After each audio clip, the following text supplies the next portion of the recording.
잠시만요.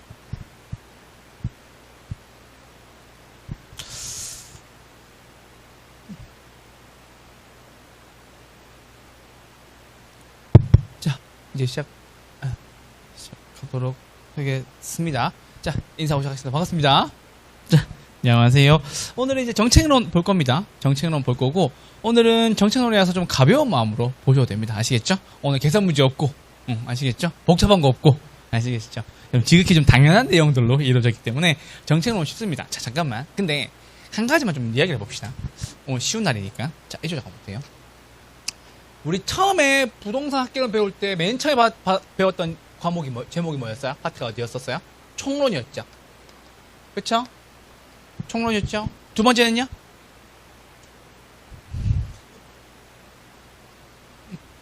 두 번째 경제론 배웠죠. 경제론. 세 번째는요? 시장론. 이제 뭐 배우는 거예요? 정책 배우는 거죠. 그럼 잘 보세요. 자, 우리는 요 앞에 있는 4개 파트를 전반부 파트라고 하는 거예요. 그럼 잘 보세요. 이게 학자들이 교재를 만들 때, 책을 만들 때 그냥 아무 때나 만드는 게 아니에요. 그럼 좀 봐보세요. 총론에서 부동산의 개념이 뭔지 물어봤겠죠. 개념, 그리고 용어, 그리고 특성, 마지막 속성 이렇게 물어봤을 거예요. 그럼 잘 보세요. 부동산 개념에서 복합 개념의 부동산과 복합 부동산 아닙니다. 그렇죠? 복합 개념의 부동산 세 가지가 뭐가 있었죠? 법률적, 경제적, 기술적. 오케이. 나머지 생각나셔야 돼요. 아시겠죠? 두 번째, 용어 정리는 우리 후보지부터 우리 한계지, 휴한지, 공한지 등등등 복행하셔야 되고, 또 주택 용어 정리. 단독주택 4가지, 다다공. 공동주택 4가지, 연세대, 기숙사. 요거 기억나셔야 됩니다. 그리고 부동산 특성 중에서는 자연적 특성과 인문적 특성이 있는데, 자연적 특성 5가지. 못 움직이는 부동성. 늘어나지 않는 부증성. 없어지지 않는 영속성. 맞죠? 그리고 각각 다 다른 개별성. 옆에 붙어 있는 인접성. 요게 자연적 특성 5가지였고요. 인문적 특성 2가지는 처음에 2가지. 첫 번째는 용도의 다양성. 두 번째는 병합 분할의 가능성. 요건 알아달라고 말씀드렸어요. 자, 마지막 부동산 속성은 우리 속성 같은 경우에는 공간적 속성 보시면 되죠. 그래서 지표에는 속성 3가지가 있어요. 건물 지을 수 있는 건축권, 씨 뿌릴 수 있는 경작권, 물을 이용할 수 있는 용수권. 맞죠? 자, 이제 지하에는 내 것과 내 것이 아닌 게 있어요. 땅을 팠어요. 팠는데 물이 나왔어. 지하수가 나왔어. 누구 거예요? 내 거예요. 사적 지하권이에요. 그쵸? 우리 생수 1등 하는 브랜드 어디예요? 삼다수. 삼다수 어디서 퍼와요? 제주도 어디서 퍼와요? 교래리. 성판악 알아요? 성판악? 제주도 가보신 분들 성판악, 그 제주도 올라가는 그 백록담 올라가는 가장 가까운 곳이 성판악이거든요? 거기가 포함되어 있는 거 성판악, 그러니까는, 설명되나? 제주도 이렇게 있으면, 한라산 이렇게 있을 거 아니에요? 요쪽이 교래리예요. 여기가 성판악이에요. 그래서 요쪽에서 물 퍼오는 거예요. 그래서 옛날에 그 제주도에서 막 생수 막 그 사업할 때 그 제주도에서 막 무분별하게 막 지하수 공사 막 그랬어요. 근데 원래 제주도는 원래 그 화산 구조라서 물이 잘 빠지잖아요. 근데 여기는 물이 안 빠진대. 그래서 여기서 물 퍼오는 거예요. 그래서 제주 삼다수 여기서 퍼오는 거예요. 광고는 아니에요. 아시겠죠? 그래서 물은 내 거고, 자, 땅을 파는데 금광이 나왔어요. 미채굴 광물이 나왔어요. 내 거예요? 내 거 아니에요? 내 거? 아니에요. 됐죠? 하늘로 올라갈게요. 공중권이에요. 내 거인 거 3개가 있어요. 배웠으니까는. 햇볕 받는 1조권. 우리 한강 뷰 보는 조망권. 그리고 우리나라에서 실시하지 않지만 미국에서 하는 거 개발권 양도제 TDR. 그쵸? 요게 상반기에 우리 그 서울에서 용적 이양제라는 이름으로 한번 테스트 해본대요.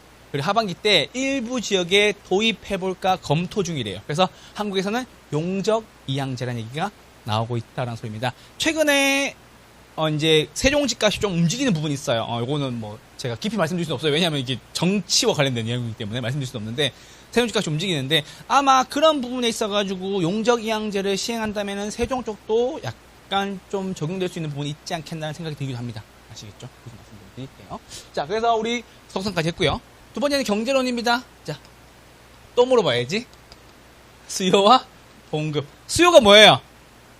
일정 기간 동안 구매하고자 하는 양. 한 가지 더 있었죠? 유효, 수요. 뭐도 있고, 구매 의사도 있고, 구매력도 있고, 뜻도 있고, 돈도 있고, 공부도 마찬가지예요. 자, 그리고 균형 배웠어요. 균형 그 두 가지 나뉘죠? 첫 번째는 균형 나오고 계산 문제 나온 거. QS와 QD를 같게 놓고 푸는 거. 제가 요거 기초의 재발견 끝나고 나면은 우리 계산 문제만 만들어서 또 드릴 거예요. 그래서 계란이 왔어요 라고 해서 계산 문제란 할 겁니다. 아시겠죠? 걱정 안 하셔도 되고요. 그리고 균형의 두 번째 문제는 균형 이동 문제죠. 이동 문제는 세 가지 원칙을 지켜달라고 말씀드렸어요. 첫 번째는 수요와 공급을 비교해서 뭐만 본다?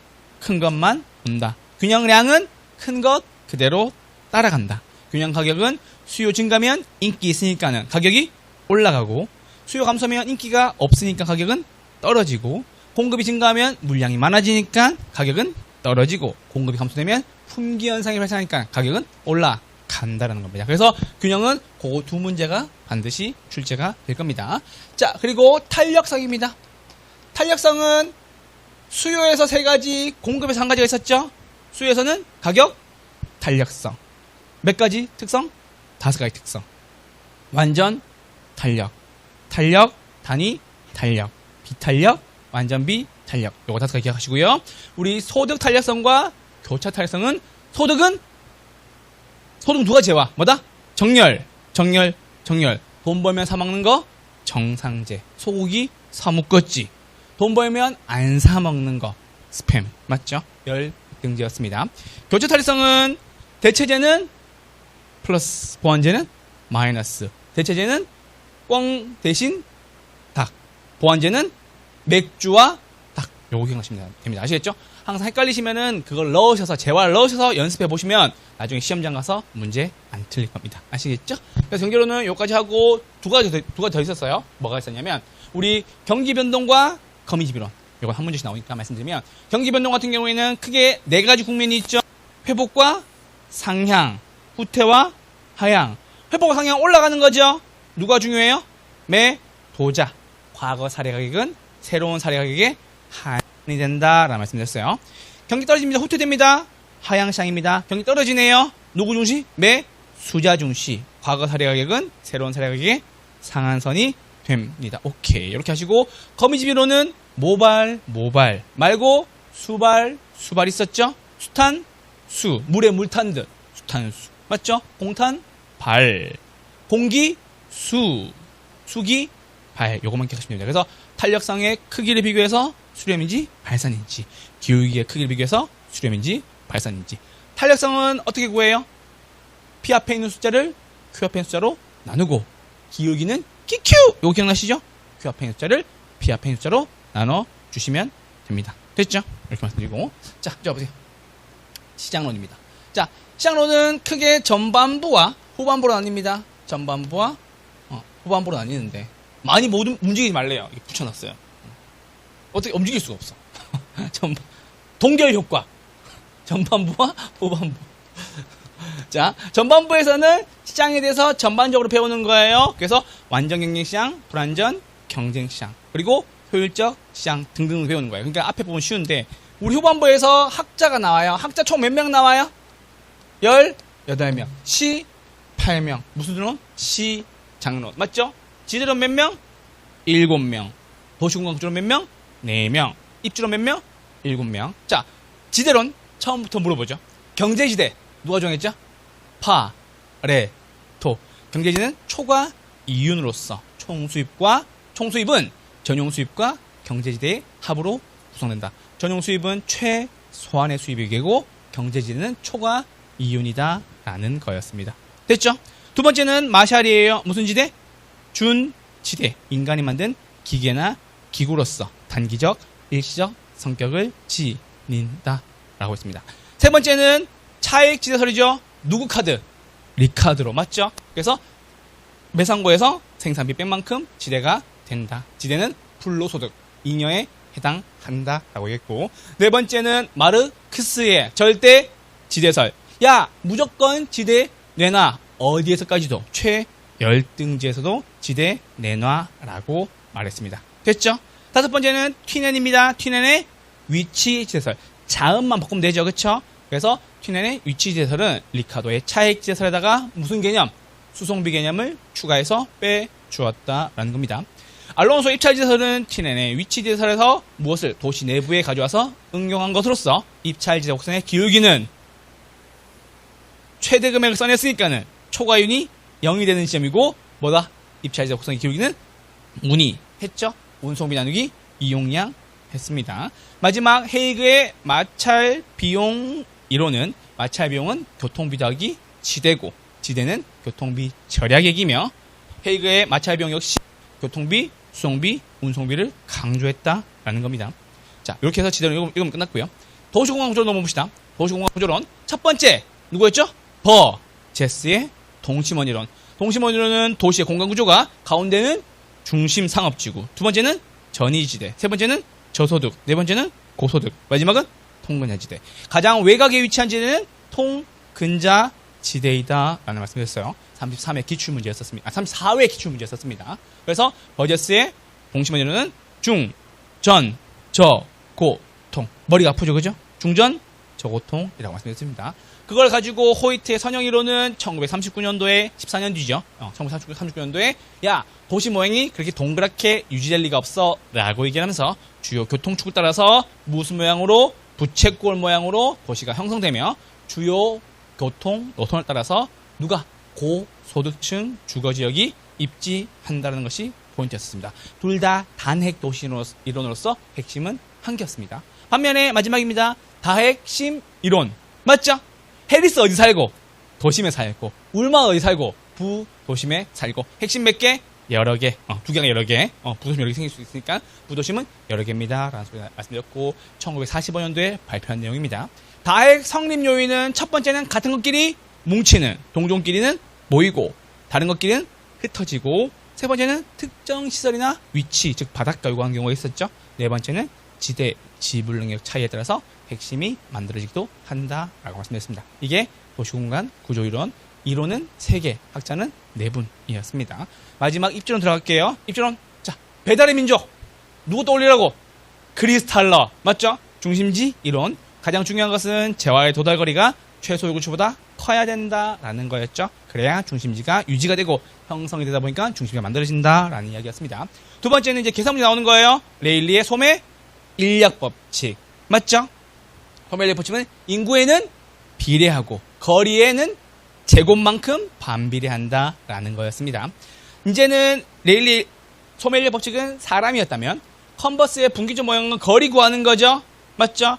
작은 도시 위주로 구했어요. 공식 1 플러스 루트 작은 도시에 대한 큰 도시에 대한 전체분의 전체 거리다 라고 구했습니다. 반드시 작은 거리, 작은 도시로부터의 거리를 구하셔서 나중에 전체 거리에서 작은 거리 빼서 큰 도시로부터 구하든지 아니면 작은 도시로부터의 거리 나오면 오케이 라는 겁니다. 아시겠죠? 그렇게 보시면 되겠고 네 번째는요. 허프의 확률 모형입니다. 허프의 확률 모형은 조심하실 거는 거리의 제곱이 아니라 거리의 공간 마찰 계수였죠. 그래서 거리도 고려하지만 비이동 요인인 효용까지도 고려한다라고 말씀드렸습니다. 아까 저번에 말씀드렸죠. 수업하면서 왜 프랑스 파리까지는 가고 집 앞 편의점은 못 가는가. 맞죠? 이게 효용 때문에 그런 겁니다. 그래서 갈 확률이 높다는 것은 거리 마찰 계수가 작으면 가고 전문 품점이니까 일상용 품점은 안 간다라는 말씀드렸습니다. 아시겠죠? 그래서 수와 거리, 면적 요거 3개를 고려하고 멀면 안 가고 맞죠? 수가 많으면 반비례하는 수와 거리는 반비례해요. 면적에는 비례한다라는 거였습니다.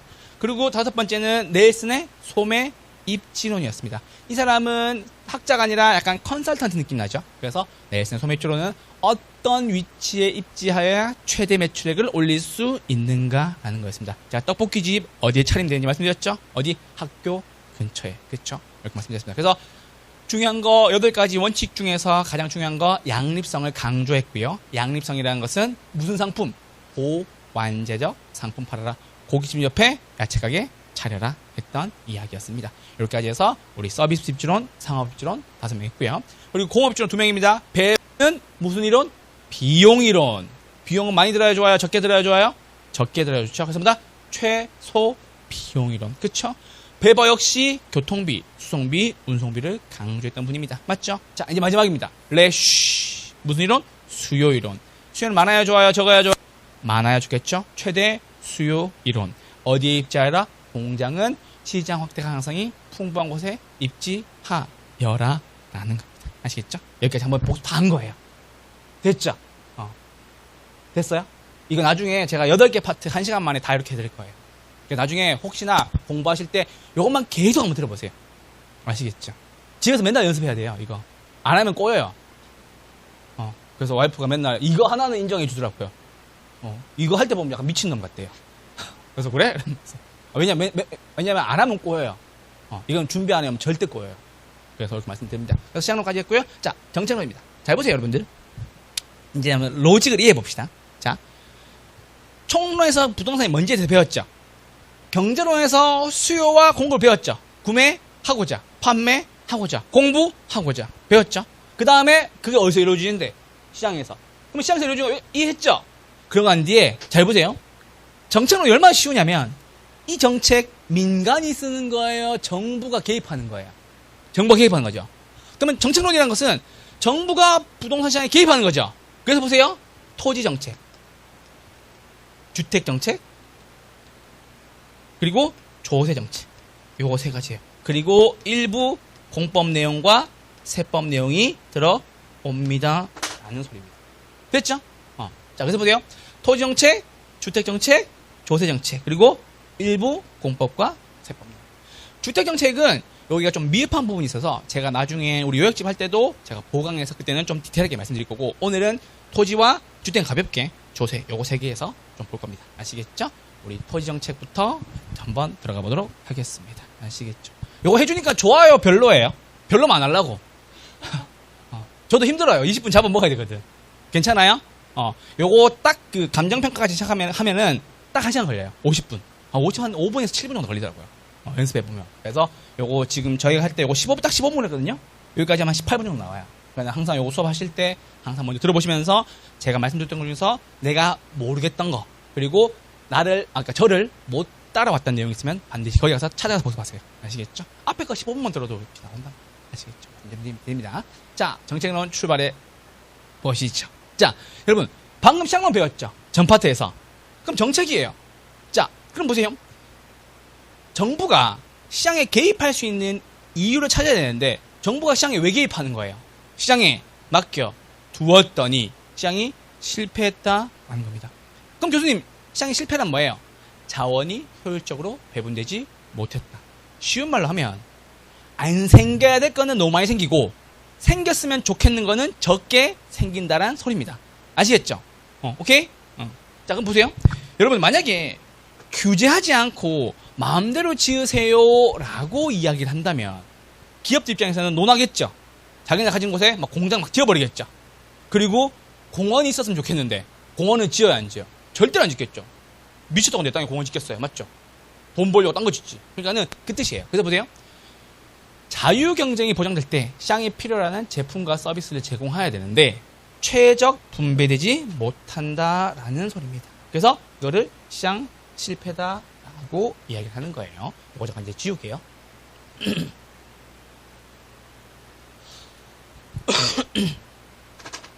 자, 시장 실패의 요인을 배워야 되는데 뒤에 나와 있어요. 이거 페이지를 보강해 왔어요. 제가 또 시장 실패 요인 4가지 이렇게.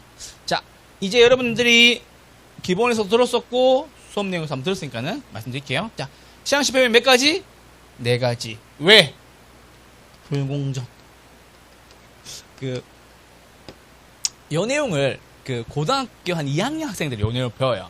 그러니까 저희 형수님이 이제 그 고등학교 선생님이어서 도련님 이거 어떻게 외우게 만들었어요? 라고 얘기를 이렇게 알려줬어요. 왜 불공정?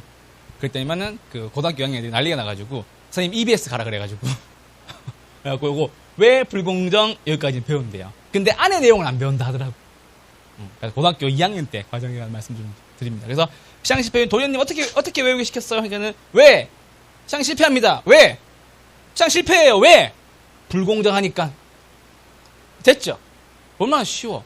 이게 시험 문제 나왔다니까, 기출 문제. 다음 중 시장 실패 요인이 아닌 것은 왜? 불공정 나오고 5번 재화의 동질성. 답은 몇 번? 재화의 동질성 끝. 아시겠죠? 이렇게 말씀드립니다. 자, 외부효과입니다. 자, 외부효과는 정외부효과와 부외부효과가 있습니다. 자, 잘 보세요. 외부 효과라는 건 이런 거예요. 거래 당사자는 아니에요. 당사자 아닌데 제3자에게 의도하지 않은 혜택이나 손해를 주면서도 그에 대한 대가나 보상을 주지 않는 것을 이야기합니다. 자, 예를 들면 그런 게 있겠죠. 자, 보세요. 가장 쉽게 설명하면, 자, 여기 계신 분이 노트 필기를 되게 잘해. 그래서 거래 당사자끼리는 빌렸어. 남자 빌렸어. 빌렸는데 그 뒤에 있는 우리 언니가 부러워 보이는 거지. 그래서 노트를 빌려달래. 당사자는 아니죠. 당사자 아닌데 빌려준 거예요. 그럼 뭐라 그러는 거지? 야, 나 전대 좀 해줘라고 얘기하는 거죠. 맞죠? 빌린 거 또 빌리니까. 그럼 전대 받았어요. 거래 당사자 아니었죠. 근데 이분이 노트 필기 잘하는 바람에 저기 거래 당사자 아닌 제3자가 혜택을 받았죠. 그랬는데 언니 노트 보고 필기 잘했어요 라고 음료수를 주면 돼요, 안 돼요? 음료수 주면 안 돼요. 맞죠? 왜? 그에 대한 대가나 보상을 지불하면 안 되니까. 아시겠죠? 그래서 얘기하셔야 돼요. 왜 안 줘? 라고 얘기하면은 언니 외부 효과야 라고 얘기하시면 돼요. 아시겠죠? 그래서 외부 효과란 거래 당사자가 아닌 제3자에게 의도하지 않은 혜택이나 손해를 입히면서도 그에 대한 대가나 보상을 지불하지 않는 것을 외부 효과라고 얘기합니다. 정외부 효과는 좋은 거겠죠? 예를 들면 공원 같은 거 있겠죠? 공원 같은 거. 그리고 편의시설 같은 거 있겠죠? 맞죠? 스타필드 같은 거 대표적인 예시 같은 것들. 아시겠죠? 백화점 같은 것들. 여러분들한테 뭔가 잘 보이려고 지은 건물이 아니에요. 기업이 자기네들이 잘 먹고 잘 살기 위해서 지었지만 내가 주말에 애기 데리고 놀러 가야 안 가요? 가죠. 그런 것들이에요. 자, 부외부 효과는 매연을 일으키는 공장이나 쓰레기 매립장 등을 이야기하는 거예요. 아시겠죠? 그럼 잘 보세요. 시장에 맡겨두면 공원은 많이 생기겠어요? 적게 생기겠어요? 적게 생기겠죠. 그래서 뭐다? 과소 생산되기 때문에 시장이 실패가 되는 거고요. 기업들한테 공장을 마음대로 지으세요 라고 얘기하면 많이 만들어져요? 적게 만들어져요? 많이 만들어지죠. 그래서 과다 생산돼서 시장이 실패하게 되는 겁니다. 됐죠? 첫 번째는 외부 효과였습니다. 외부 효과는 정의 외부 효과, 부의 외부 효과. 두 번째는 불완전 경쟁 시장입니다. 불완전 경쟁 시장. 불완전 경쟁 시장. 자, 독점은 알죠, 여러분들? 공급자가 한 명인 거. 한국전력공사, 담배, 인삼공사. 저기 신산진에 있죠, 그죠? KTNG. 그 안에 그 벚꽃 되게 많은 거 알아요? 어떻게 알아요? 가봤어요? 저도 가봤어요. 자, 그래서 독점 시장이고요. 과점은 공급자 소수인 거죠? 스마트폰이나 자동차 같은 시장을 독과점 시장이라고 얘기합니다. 자, 규모의 경제. 요건 좀 까다로운데. 요거 기억나시나요? 도윤 편의점 사건. 자, 이쪽 와보세요. 모르시는 분 있으니까. 자, 규모의 경제. 무슨 말인지 볼게요. 이거 제일 잘하는 기업이 코카콜라예요. 여러분, 예전에 8.15 콜라 이런 거 기억나요, 혹시? 그런 애들 다 죽어버렸죠. 기억나시나 보네요? 오, 하시네요. 코카콜라가 규모의 경제를 정말 잘 써요. 먼저 설명드려 볼게요. 자, 우리는 이제 앞으로 도시락을 팔아볼 겁니다. 도시락을. 자, 잘 보세요. 제가 자주 가는 저희 집 앞에 있는 지땡 편의점. 자, 도시락 만들 거예요. 자, 판매가가 얼마? 5,000원. 수업 잘 들으신 분들은 판매가까지 외우더라고요. 자, 그리고 자, 생산비가 민망히 느꼈어. 생산비가 3,000원이에요. 됐죠? 그래서 GS 편의점은 편의점에서 도시락을 5,000원에 파는데 한 개 만드는데 얼마? 3,000원 든다 소리예요. 근데 제가 침을 흘리는 거예요. 송도윤 씨가 어머! 요즘 경기가 어려우니까는 편의점에서 도시락이 잘 팔리네? 라고 도윤 편의점 차린 거예요. 망하는 꼴을 보게 될 거예요.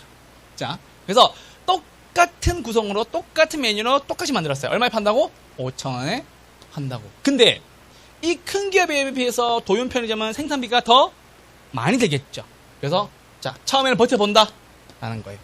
사주중 만들었어요. 근데 이걸 본 GX 편의점이 어쭈 너네 나랑 경쟁하자고 얘기를 하면서 할인 행사를 시작해요. 야, 우리 할인 행사 할 거야. 할인 행사하는데 얼마? 30% 할인할 거야 라는 소리입니다. 그러면은 5,000원에 30%니까 얼마? 3,500원에 팔게 되겠죠.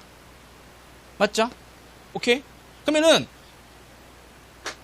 사람들은 GS 가겠어요? 도윤 편의점 오겠어요? 당연히 GS 가겠죠. 도윤 편의점이 열이 받아서 어쭈 그래? 나도 그러면 한번 해보겠어 라고 한 거예요. 됐죠? 그럼 보세요. GS 편의점은 한 단위당 생산 단가가 누구보다 보유인 편의점보다 적기 때문에 3,500에 팔아도 얼마? 2유니 플러스가 500원이 남아요. 맞죠? 근데 누구는 보유인 편의점은 아직 규모가 작기 때문에 팔면 팔수록 뭐가 된다? 손해가 되겠죠. 그러면은 보유인 편의점은 유지가 돼야 안 돼요? 안 되죠. 맞죠? 그래서 얘가 뭐다? 폐업이 되고 뭐가 된다? GS 편의점이 뭐가 된다? 자연, 잘 들으셔야 돼요. 자연 독점화 된다라고 얘기합니다. 우리 이것을 규모의 경제다라고 얘기합니다. 코카콜라가 정말 잘 씁니다. 제가 지난주 주말에, 그저께죠. 이제 마트 가서 좀 놀란 게 있었는데, 이 얘기 해도 되나? 여러분들 펩시콜라, 펩시 제로 알죠? 라임 맛. 그게 엄청나게 인기인 거 알고 있어요? 그것 때문에 코카콜라랑 코카콜라 제로가 할인 행사를 하더라고요. 원래 여러분 업계 1인 할인 행사 안 해요. 바카스 할인 행사 하는 거 본 적 있어요? 바나나 맛 우유 할인 행사 하는 거 본 적 있어요? 없어요. 근데 코카콜라가 할인 행사를 하고 있다는 것은 그들의 시장 점유율에 균열이 생겼다라는 이야기입니다. 깜짝 놀랐어요. 제가 마케팅이 부전공이거든요. 시장에 가면 다 보여요. 그게 얼마에 팔고 있고 위치가 어딘지부터 다 보이거든요. 그런데 코카콜라를 땡떼마트에서 할인하고 있더라고요. 그래서 놀랐어요.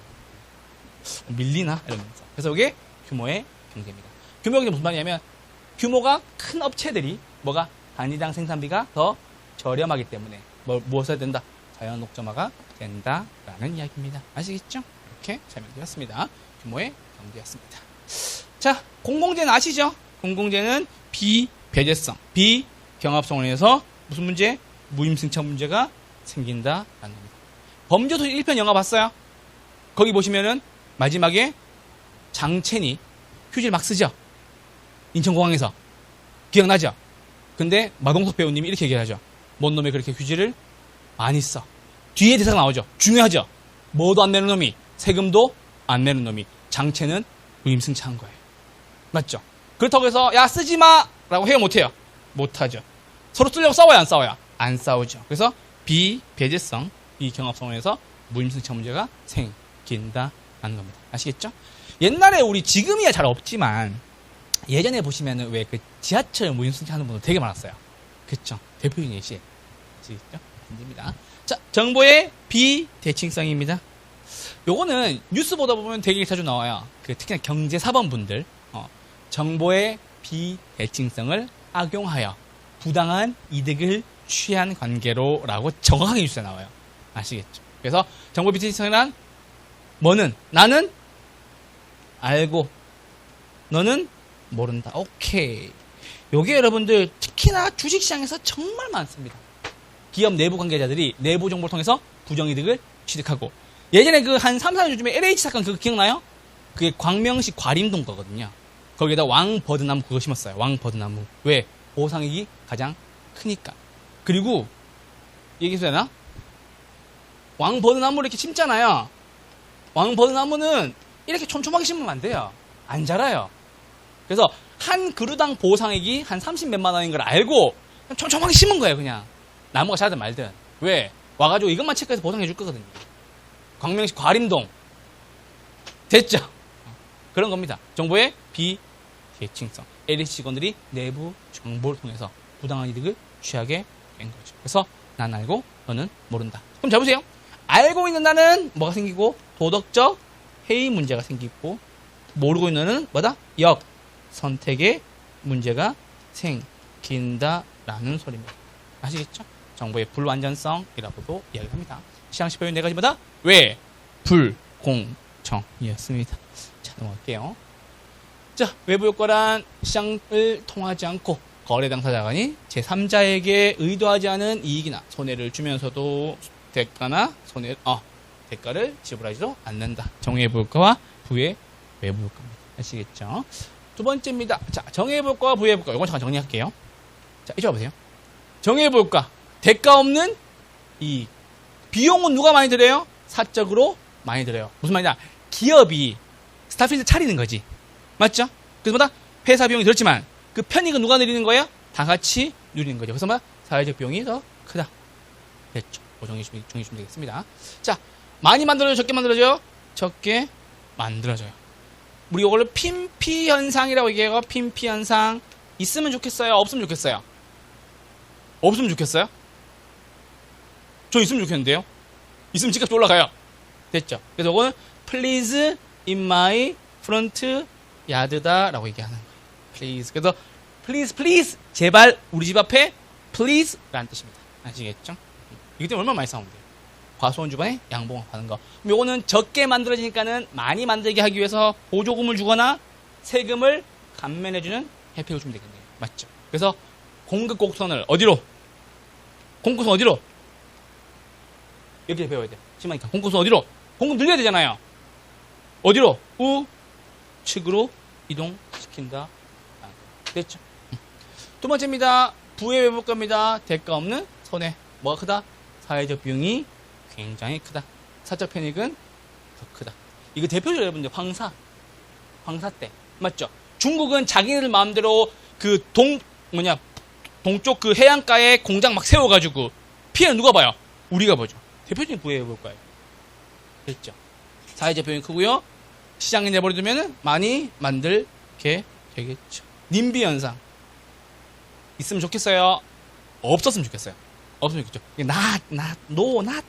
not in my backyard. 제발 우리 집 뒷마당에도 들어오지 마세요. 라는 뜻입니다. 환경오염이 발생하고요. 요거를 적게 만들려면은 뭐 해야 돼요? 부담금 내세요? 과태료 내세요? 맞죠? 공곡선 어디로? 좌측으로. 시키게 되면 됐죠? 정의 볼거와 부의 볼거입니다. 자, 그 다음 넘어오시죠. 불안정 경기 시행입니다. 독점과 과점.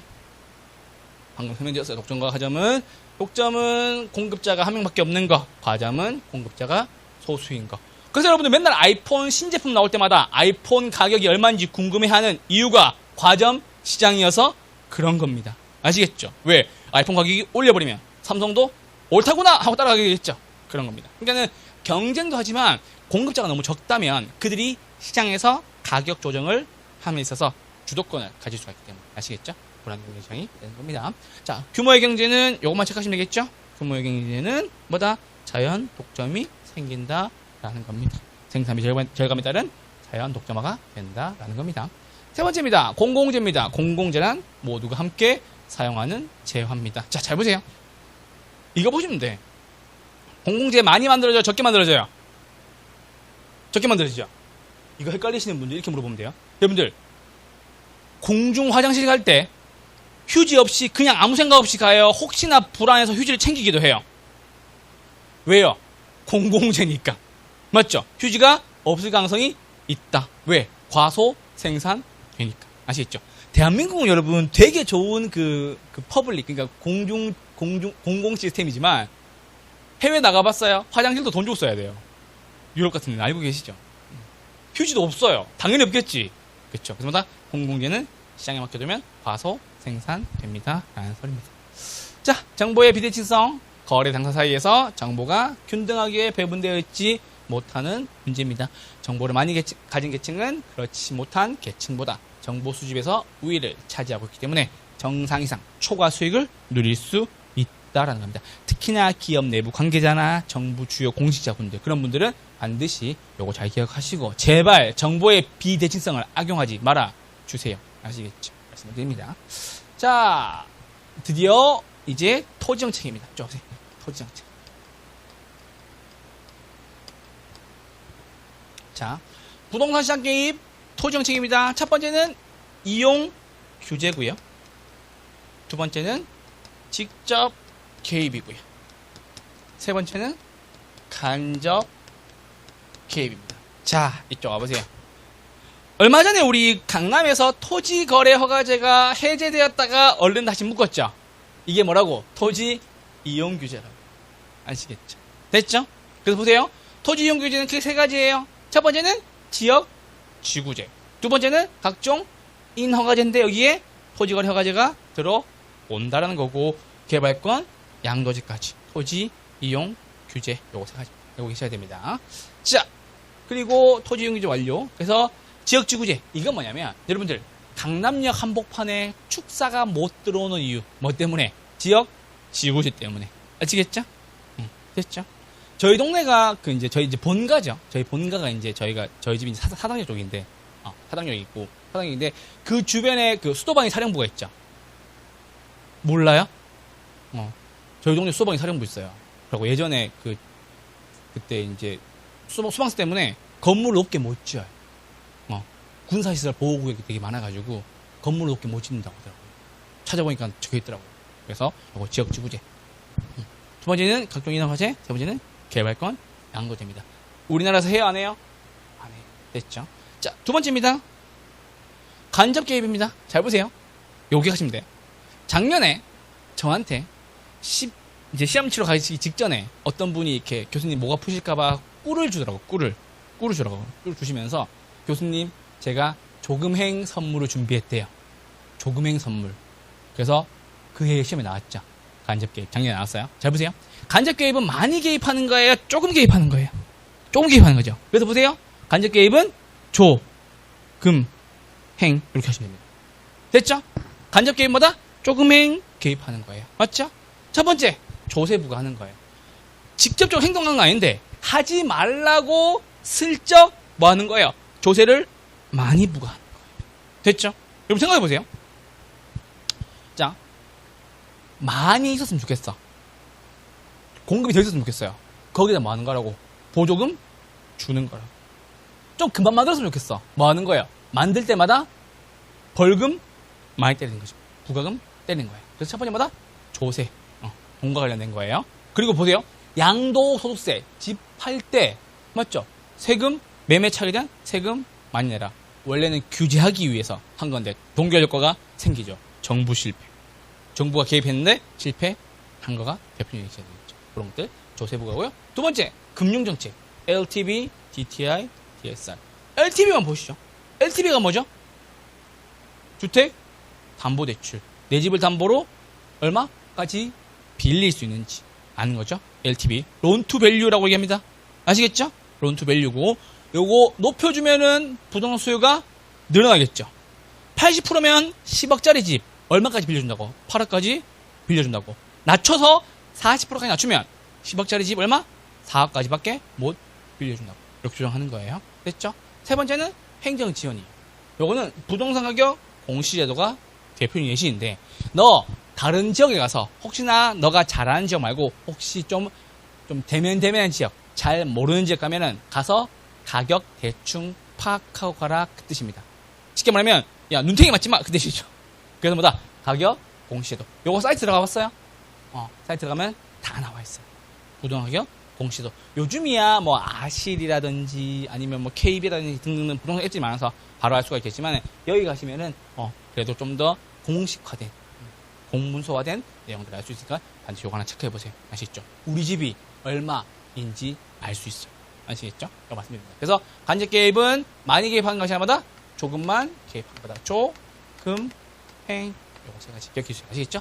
이용 규제도 세 가지. 간접 개입도 세 가지. 아시겠죠? 크게 말씀드린 겁니다. 그래서 나중에 문제 보면서 이게 조세 중에 내용의 하나였구나 라는 걸 알게 될 거예요. 말씀드리고 직접 개입은 시장에 직접 들어가는 거죠. 요거는 따로 외울 필요 없어요. 뭐뭐 외우면 되면 이용 규제를 알고 있고 간접 개입만 알고 있으면 나머지는 다 뭐다? 다 직접 개입이에요. 자, LH가 땅 사요. 직접. 땅 사요. 직접. 개발해요. 직접. 개발해요. 직접 그 뜻입니다. 아시겠죠? 이건 뭐다? 정부나 공적기구가 직접 수요자와 공급자의 역할로서 들어가서 자기네들이 하는 거예요. 간접 개입 반면에 직접 수요 홍보 아니에요? 뭐 하는 거다? 야, 너 저거 산다면 세금 많이 내. 너 저거 짓는다면 부담금 많이 내. 그 뜻이에요. 아시겠죠? 그래서 이용 규제, 직접 개입, 간접 개입이었습니다. 그래서 토지정책 2, 직간 요거 3개 반드시 정리해 주세요. 그래서 토지정책 2직간이었습니다. 토지정책, 이용 규제, 직접 개입, 간접 개입 요거 3가지였습니다. 아시겠죠? 되셨죠? 자, 이제 안에 설명 잠깐 볼게요. 지역지구제 왜 합니까? 부의 외부 효과를 제거하기 위해서 합니다. 정부에 의한 부동산 규제의 수단이고요. 단기적으로는 부의 외부 효과가 제거돼요. 소유자는 초과이윤을 획득합니다. 여러분 혹시 성수동 가봤어요? 서울의 성수동? 안 가봤어요? 원래 거기 성수동이 원래 압구정동하고 성수동을 잇는 대교거든요? 옛날에 무너진 건 알고 있죠? 성수대교 북단 쪽에 가시면은 레미콘 회사가 하나 있어요. 그래서 그 레미콘 회사가 부의 외부기 때문에 나갔어요. 나가고 나니까는 성수동이 재개발로 인해서 엄청나게 핫플이 됐죠. 당시에 비해서 집값이 엄청 올랐어요. 거기 지금 서울숲도 있고, SM 엔터테인먼트도 있고, 온갖 엔터테인먼트 회사 다 들어와 있고, 되게 핫한 팝업 스토어라 그러죠. 회사들이 왜 시험 삼아 내보는 스토어들. 그런 것도 되게 많고. 그래서 그런 것처럼 부의회복가가 없어지면, 잘 보세요, 여러분들. 여러분 주변에 여기 옆에 쓰레기 처리장이 있었어. 이거 빠지면 어떻게 되겠어요? 집값이 올라가겠죠. 그 뜻이에요. 그래서 뭐다? 부의회복가가 제거돼요. 소유자는 단기는 초과이윤을 얻게 되겠고. 그러면은 그 빠진 자리에다가 누가? 공급자가 들어오겠죠. 건설업체들이 집을 짓게 되면 가격은 다시 원래 수준으로 돌아올 겁니다. 그 뜻이 말씀드리는 거예요. 자, 지역지구제도. 두 번째는 토지은행제도입니다. 자, 요건 직접 개입 내용이에요. 자, 토지은행제도는 정부가 땅을 사들이는 거예요. 잘 보세요. 장래에 써먹기 위해서 미리 싼 가격에 사둔다라는 소리예요. 자, 그럼 잘 보세요. 요거 맞추는 게 중요해요. 자, 토지은행제도 이직간 중에 뭐예요? 직접 개입에 해당한다라는 겁니다. 아시겠죠? 이것만 정리해주세요. 문제 이렇게 나와요. 다음 중 정부의 직접 개입의 내용에 해당하는 것을 골라라 이렇게 나온다고. 그럼 수용, 선매, 공영개발 등등 고르면 되겠죠. 다음 중 정부의 토지정책 중 간접 개입에 해당하는 것을 모두 골라라 라고 나온다고요. 그러면 조금엔 고르면 되겠죠. 아시겠죠? 문제 유형 이렇게 나옵니다. 자, 환지 방식입니다. 요건 좀 설명드려야 되는데. 요거 공법쌤한테 들으시고 저한테 했던 기억이 나요? 자, 이쪽 와보세요. 저는 이제 원론대로 가셔야 되니까. 자, 환지 방식이죠. 환지 방식. 요거 환자가 바꾸다 환자예요. 환전할 때 환. 여러분 시험 망하면은 환장하죠. 장이 바뀐다는 소리예요. 환장하겠네, 그쵸? 대장하고 소장이 막 바뀌고 하시겠죠? 12지장이 막 바뀌고 하시겠죠? 12지장 요 길인 거 알고 계세요? 요거 마디 3개죠? 요 두 번째 네 번째 마디 3개잖아요. 요거 다 합친 게 12장의 길이라고 얘기하잖아요. 모르세요? 요거 지금 12, 그러니까 손가락 4개, 3, 4, 10이잖아요. 이게 12장의 길이가 요거라고 얘기하잖아요. 그런 얘기들 있잖아요. 그런 거예요? 몰랐죠? 그거 집에 가서 얘기하세요. 이 12장 이렇게 있다? 말하면서. 12장 길이 요거다? 말하면서 하시겠죠? 자, 환지 방식입니다. 땅 바꿔주는 거예요. 요거 말씀드렸죠? 뭐다? 원래는 소지나, 자연 상태 그대로 땅이었는데, 내 땅이 요만큼 있었죠? 맞죠? 가볍게 설명드릴게요. 그래서 여기에 물도 흐르고, 강물도 흐르고, 뭐도 있고, 수풀도 막 있는 소지였는데, 맞죠? 요거를 도시구획 정리사업을 딱 해가지고, 뭐도 짓고, 도로도 짓고, 내 땅은 커져 작아져요? 작아졌죠. 그럼에도 불구하고, 단위당 가격이 많이 폭등하게 돼서, 맞죠? 환지 방식이다. 라는 말씀드렸습니다. 그래서 보세요. 택지가 개발되기 전, 위치, 지목, 면적, 등급 등 기타 사항을 고려하여 택지가 개발된 후에 토지 중에 비용과 공공용지를 제외하고 채비지와 보류지를 제외하고 뭐 하는 거다? 토지 소유자에게 재분배하는 방식을 무슨 방식? 환지 방식이다 라는 얘기입니다. 지문에 이렇게 나와요. 미개발 토지를 무엇으로? 토지 이용 계획에 따라서 구획 정리하고 이용 가치가 높은 토지로 바꾼다 라고도 나옵니다. 또 똑같은 단어예요. 그래서 환지 방식이었습니다. 자, 여기 할 때는 우리 공공임대주택 잠깐 볼 건데 이쪽 보세요. 자, 이제 주택정책 중에서 외워야 될 거 하나 맞추시면 됩니다.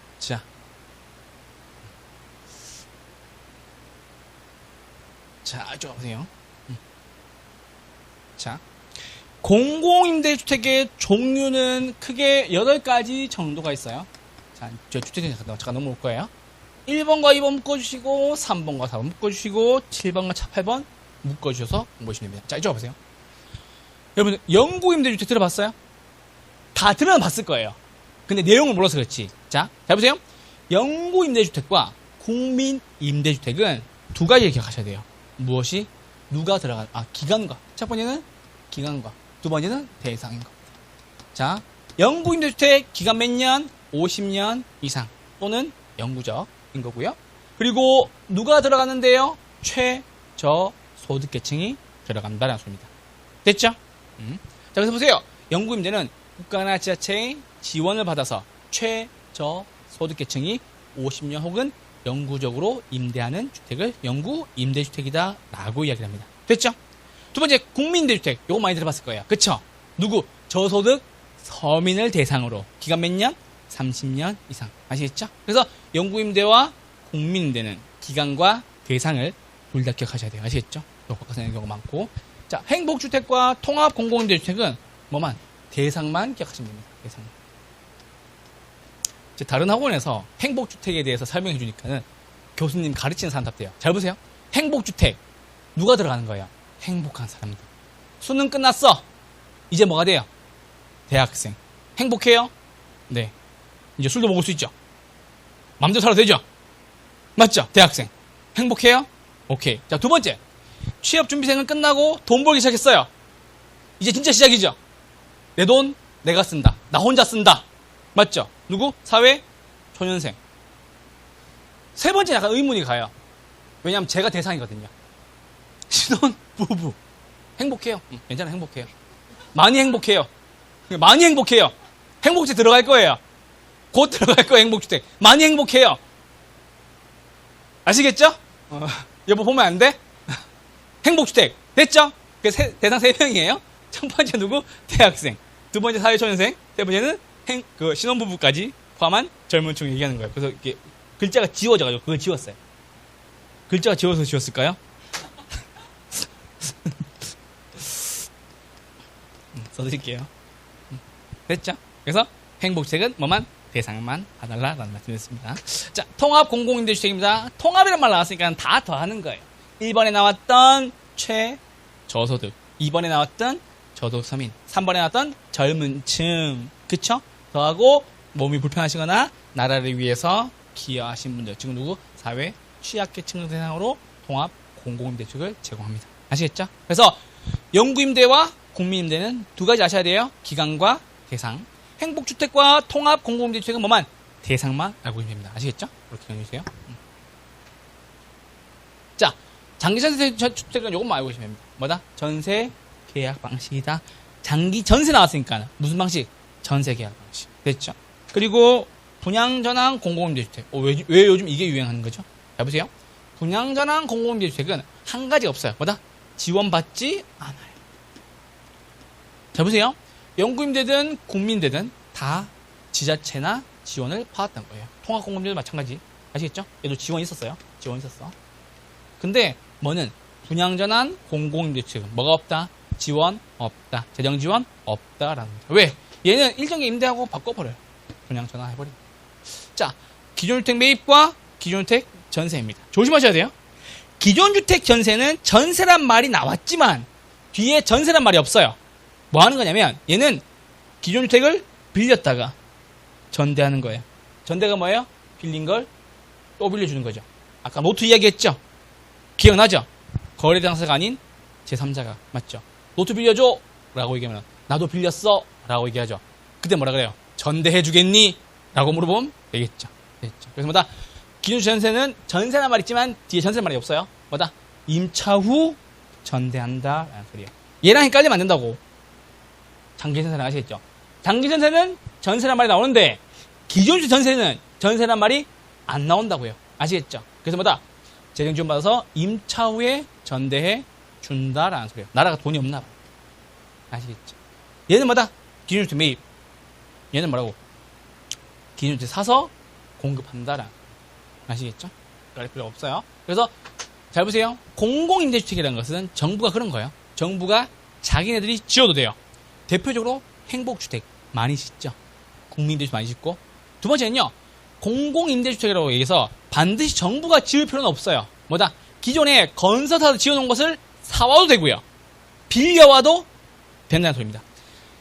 기존 건설업체들이 지은 것을 사서 공급하면 기준주택 매입. 기존의 건설업체들이 지어놓은 것을 빌려와서 다시 빌려주면 기준주택 전세. 아시겠죠? 요거 두 개 단어 정리, 용어 정리 잘 해주세요. 아시겠죠? 공공주택 8가지 됐습니다. 여기까지 하고 저희 잠깐 쉬었다가 뒷부분 계속 보도록 할게요. 잠깐만 쉴게요.